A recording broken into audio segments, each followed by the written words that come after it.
ये ठीक है। अच्छा, यहाँ अंग्रेजी में नाम होगा या उर्दू में नाम? उर्दू में आएगा जी। तो स्टैम्प इसी में कहीं करनी है स्टैम्प? स्टैम्प होगी जी। हाँ इसी कॉलम में कहीं? इस किस्म की स्टैम्प। और ये यहाँ कहीं भी कर देंगे इस बॉक्स में? बॉक्स से स्टैम्प बॉक्स में आपको स्टैम्प करना पड़ेगा। इधर स्टैम्प करना और ये नाम नहीं लिखना पड़ेगा। नहीं, नाम तो वहाँ पे लिखा होगा। नाम लिखा होगा उर्दू की अंग्रेजी?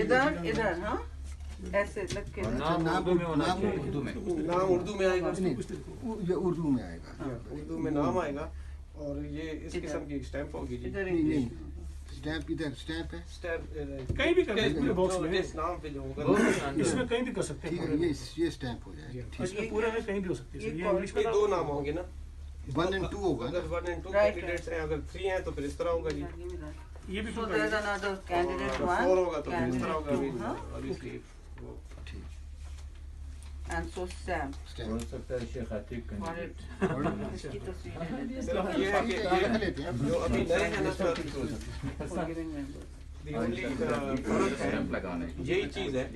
लेकिन हमने अभी चेयरमैन का जिस तरह फॉर्म है, हाँ चेयरमैन के लिए ग्रीन होगा और उनके लिए उनके लिए पिंक होगा। What is The same thing but in What color. is pink. what? That's the only change. That's the only और वहाँ आपका स्टाफ कितना बैठेगा जो ये एक बैलेट पेपर देगा, एक सर, हम सिग्नेचर्स इसी लेंगे? तरह 3 हम बैठेंगे, मैं बैठूंगा ये हमारे जब पोलिंग एजेंट्स का जो नाम प्रिजाइडिंग as ऑफिसर a